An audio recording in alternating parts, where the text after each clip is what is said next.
Bom, primeiro, uma honra poder estar aqui, né, discutindo, ouvindo esses dois ex-ministros fera e que cada vez mais eu me aprofundo nesse agronegócio.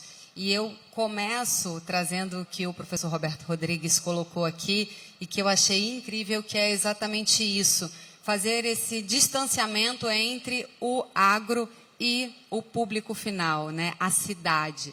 E quando eu vim para o Canal Rural, o que mais me encantou foi conseguir fazer essa conexão, porque eu não venho do agro, eu sou agro, e hoje apaixonada pelo agro, e eu entendi tantas coisas que não chegavam até mim como informação, e que eu me vejo na missão de trazer esse protagonismo para o produtor rural, que é esse protagonismo, como o professor colocou.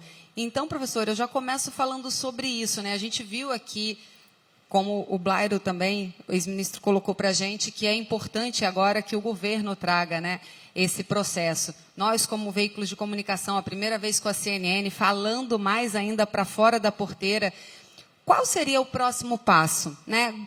O governo já está fazendo, como a gente consegue também fazer com que a cidade olhe com mais carinho? É se posicionando, é fazendo o que a gente está fazendo aqui?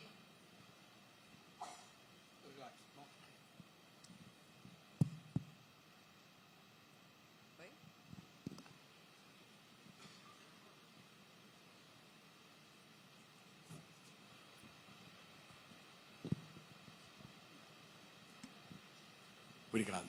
Tá vendo? Nem se comunicar a gente não sabe direito. Mas a tua pergunta é importante, é um tema que a gente discute há décadas, né? E tem sempre uma questão, o agro não sabe se comunicar. Eu acho que tem uma colocação diferente aqui para fazer. Você deu o seu exemplo. Graças a Deus veio para o agro, viu, Jaque? Mas você falou que você não sabia nada do agro. Sabe o que eu acho? As pessoas falam, o agro não sabe se comunicar. Não é verdade. É o comunicado que não sabe entender o agro. Acho que falta educar. Na verdade, é uma questão de educação. Então, eu vejo, por exemplo, o trabalho que a Apex faz. Lá fora. É espetacular. Lá fora. Não tenho até conversado com o presidente Jorge, a gente fazia alguns eventos lá fora, fazendo sobre sustentabilidade do agro, fazendo o pessoal do JBS, TBR, para mostrar que dá para fazer verdade sustentabilidade. A verdade. O que eu penso é que o sistema educacional brasileiro foi deixando o agro de lado. Foi criado recentemente uma associação chamada De Olho do Material Escolar. Mães e pais no interior de São Paulo, já estão em 17 estados hoje no Brasil inteirinho, mostrando que o material escolar é ruim para o agro. E conta coisas velhas, superadas, do século passado, como se fosse verdade recente. Se isso é um processo ideológico ou a ignorância, o fato é que as crianças e os jovens são educados contra o agro. O trabalho escravo, a destruição do meio ambiente, há um material escolar contrário ao agro. Então, todo mundo está crescendo, de 20 anos para cá, cresce desconfiado ou com uma vontade de ao agro. Então, penso que é um tema, já que de educação. O que o Canal Rural faz, o que vocês fazem o tempo inteiro, vocês falam para nós como nós somos importantes. Tem que falar para quem tem 15 anos, para quem tem 12 anos, porque é que vai conduzir o Brasil daqui a 10, 15 anos. Acho que o tema passa fundamentalmente por uma educação que é inadequada no Brasil. Fora isso, é comunicar e comunicar adequadamente. Um tema que já conversei também com o presidente da Apex é o seguinte, a gente traz gente de fora, jornalistas de fora, para vir conhecer o agro brasileiro. O jornalista já vem com um preconceito contra nós. Já não vem com vontade de defender a gente. Volta, vê tudo bonitinho, mas vai lá e mete o pau. Então, eu acho que nós temos que contratar a gente de fora para defender a gente lá fora, e não a gente ir lá defender. Então, é um processo muito complexo e muito amplo, mas que passa fundamentalmente pela educação adequada do Brasil. Não, muito importante mesmo, e a gente está aqui com o Canal Rural e o nosso presidente Júlio Carnino cada vez mais trazendo, né, como é o caso que a gente já falou aqui da CNN e outros veículos, para a gente conseguir se comunicar melhor. Blair, uma das coisas também muito importantes que você colocou agora ao final foi esse processo de deixar com que outros também venham, né, abrir essas fronteiras para que a gente consiga tanto vender quanto comprar. Eu queria entender um pouquinho mais sobre isso, porque a gente sabe que o produtor rural acaba sendo um pouco arredio quando esse é o assunto, né? Quando esse é o tema. E você acredita que o produtor precisa também assumir esse papel de protagonismo e entender que isso não vai fechar o mercado dele, né? Exatamente isso. Eu lembro quando estava no Ministério, um dos fatos que nós discutimos, eu até citei rapidamente aqui, a questão da banana. Estava proibido ou não permitido vir banana aí do Equador para cá. E o Equador, pela sua política, falou o seguinte: nós não vamos mais comprar a linha branca de vocês. Se você não permite que o meu produto vá para o Brasil, eu não vou permitir que vocês tragam para cá. Bom, comecei uma negociação e o pessoal do Vale do Ribeira se posicionou ao contrário, porque eles estavam ali com a produção de banana. O senador Aloysio, à época ministro, me chamou também, porque ele tinha base eleitoral ali no Vale do Ribeira, e fizemos uma conversa e fomos avançando, e eu sempre defendi e defendo que o mercado seja de duas mãos. No final, nós conseguimos, vamos chamar assim, convencer o pessoal do Vale do Ribeira que não tinha problema, que os equatorianos não iriam tomar o nosso mercado de banana. Primeiro, que a banana é um pouco diferente, o gosto é outro, e os produtores do Vale do Ribeira estão a 100 quilômetros de São Paulo. Como é que você vai perder para alguém que está a milhares de quilômetros, né?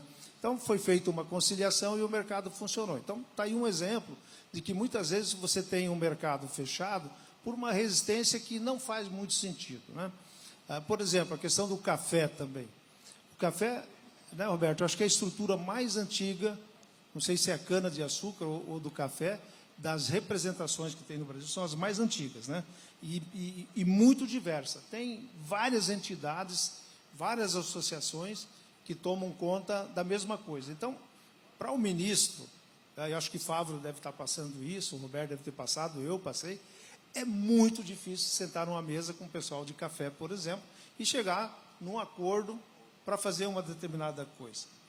E por que hoje, né, a Holanda e a Alemanha e a Itália são os maiores exportadores de café e não o Brasil, né, de café industrial, e não o Brasil, que é o maior produtor?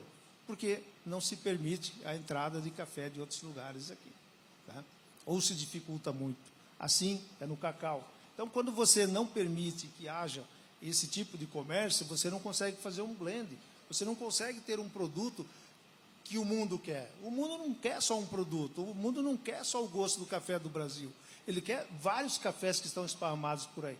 Então, esse é o papel que o Ministério tem que trabalhar e tem que fazer, porque é isso que vai impulsionar a nossa indústria, né, a partir das coisas básicas que nós temos. Então, eu acho que o mercado tem que ser aberto. Nós, da agricultura, precisamos entender isso. Às vezes, judia alguém, eu não estou dizendo que não judia, às vezes judia, né? A mesma coisa, eu presenciei a questão da abertura da carne brasileira nos Estados Unidos. Eu fui lá, à época, assinar aquele acordo. Nós abrimos, e o Tomazoni acho que ainda está aqui, nós abrimos, à época, a possibilidade de trazer picanha dos Estados Unidos para cá. Bom, os frigoríficos nossos, o nosso povo não queria, mas no momento em que você deixa entrar uma picanha aqui, você leva milhares de bois para lá, né? Então, esse mercado aberto é muito bom, e acho que esse é um dos caminhos e da segurança do nosso negócio da agricultura. A gente está com o tempo também restrito aqui, mas eu queria trazer dois assuntos, né, que são aí cernes do B20. A gente falou sobre investimentos e sobre aumentar a produção com tecnologia e com inovação. Professor Roberto Rodrigues, fazer isso principalmente com o pequeno produtor rural e via as cooperativas, eu acho que esse é o nosso foco, porque daí a gente traz essa tecnologia e faz com que eles consigam cada vez mais ser autossuficientes. Você já colocou a resposta na tua pergunta, não tem dúvida nenhuma. Com a economia globalizada, a margem por unidade de produto tende a diminuir, cada vez mais. De modo que a renda rural se dá na escala. Ora, o pequeno não tem escala por definição. Ele é pequeno, não vai ter escala jamais.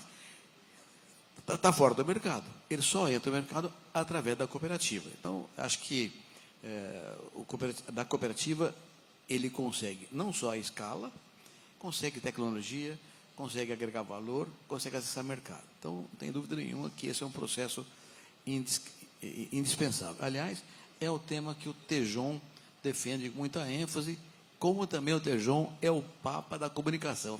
Eu me permiti falar de comunicação aqui, quem tem que falar sobre isso é o Tejon, mas o cooperativismo, outro tema que foi colocado aqui pelo Tomazoni, é o tema do financiamento. O financiamento é a cooperativa de crédito. A cooperativa de crédito hoje é muito recente, mas já responde por 20% do crédito rural, crescentemente. No mundo é mais de 50%. Nos Estados Unidos é 45%, no país capitalista. Então, o crescimento das cooperativas agropecuárias para defender o pequeno é essencial.